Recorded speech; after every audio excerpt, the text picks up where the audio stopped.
Today is the first in a short series of videos going back to my primary historical wargaming preference, which is the Napoleonic period. In this case, a collection that's never been on the channel before, but I've had in my possession for some period of time now, which is my 18mm AB Napoleonics. So I've been collecting these for some time. The bulk of them were painted between 5 to 10 or even more years ago than that. I think when we get onto a separate video covering some of the cavalry, I painted a couple of units at the end of last year just to get back into the feel of it and remind myself actually how much I enjoy the sort of casting detail and painting the miniatures. They sit in that nice spot, I think, between mass of small miniatures and detail of larger miniatures. And so this is the first part of that collection in the form of my French infantry. When I originally put these together, they were based to represent twice as many units as you see here. So they've actually been consolidated together, and a little bit of moving things around has been done to make sure there's enough of the right sort of company pom-poms and so on in the different units, because they were originally based for Empire, which is still a rule set that I like as well, but I wanted a slightly greater feeling of mass and so on, and with my preference as well for Carnage and Glory, massing them up like this and halving the number of battalions available just seemed doable and fine, and I quite like the end result, really. It does mean that in the process of doing, I had more battalion command and regimental command figures than I needed, because obviously they represented twice the number of units, but those are set to one side and can be used as the carders for fresh units if I ever decide to paint them. So as we have a little rule around, what I have done is include the artillery that I have at the moment for the French. So at the front here you've got 4 guns. They can represent 2 batteries for Carnage and Glory if I want to do that. 3 6-pounders and a howitzer on the end there. Nice figures they are too. Again, I painted them some time ago, so I know there will be potentially some questions about what colours I use and so on. Honestly, I can't remember at this stage. But back in that time, I very much liked that with the artillery pieces and also with the command bases and so on, making little dioramas out of them, because just enough space and a lot of character in the sculpts to be able to achieve that. So that's the 4 guns at the front there.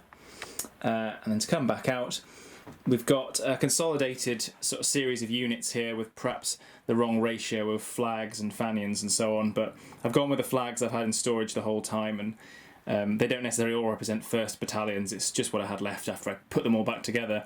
So we've got 4 battalions here of no particular regimental affiliation, and they've been done in their sort of classic French uniform, a few little different mixed in shako covers and so on, and maybe I've painted the odd trouser differently back when I originally did them. And there's at least 1 battalion advancing there at the back, as opposed to in march attack, which are those ones there, and they've got a little regimental commander in the middle. If I was going to use them as a regiment of 4 or even more, I've got other command figures as well. And then behind them we've got a couple of battalions of light infantry, Legere.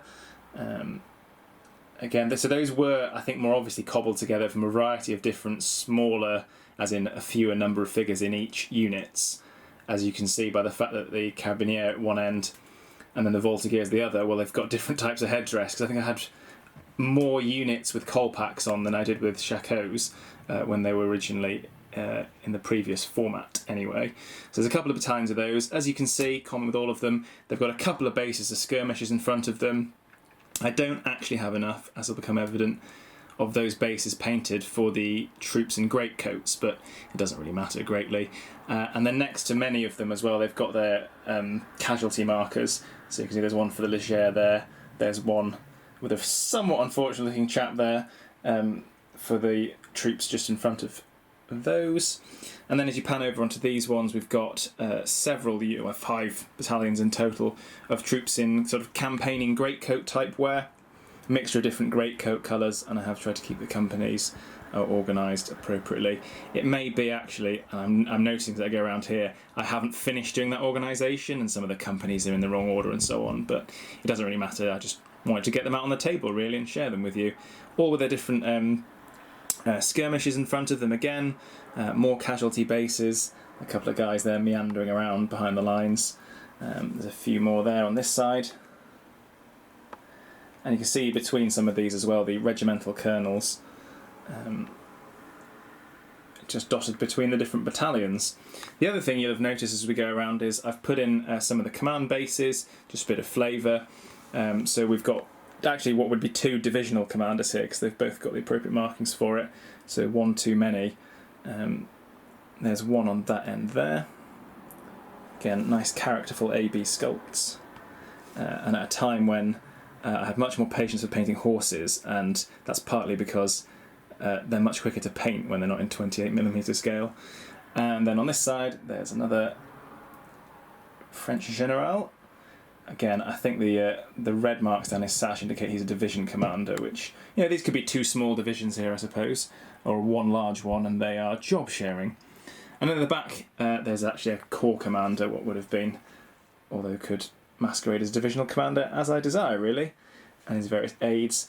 Did enjoy, I think, back at the time, and I still do, looking at some of the figures I've got in storage, picking out figures to create these dioramas with, even if the figures that are not from a command pack or an aide-de-camp pack, they're just drawn from, you know, any other pack of cavalry officers or troopers, and you just paint them up in appropriate colours as suits you, really.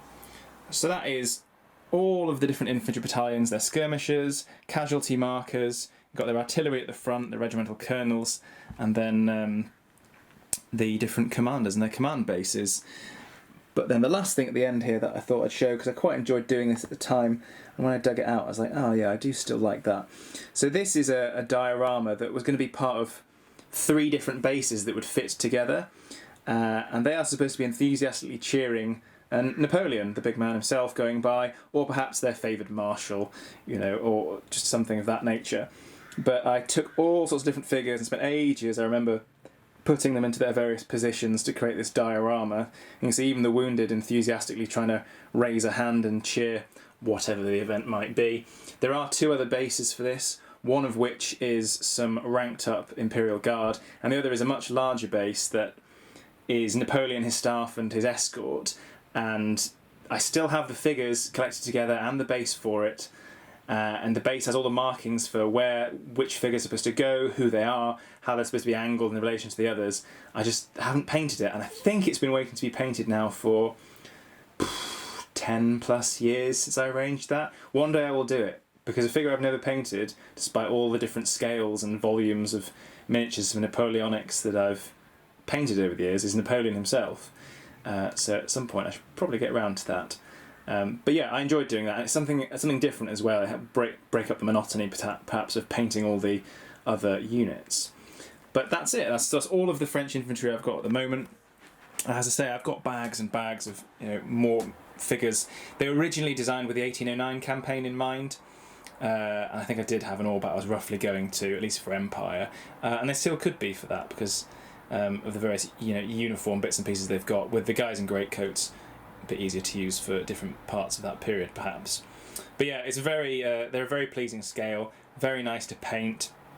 They look good sort of en masse like this, but without necessarily having to have too many in each unit.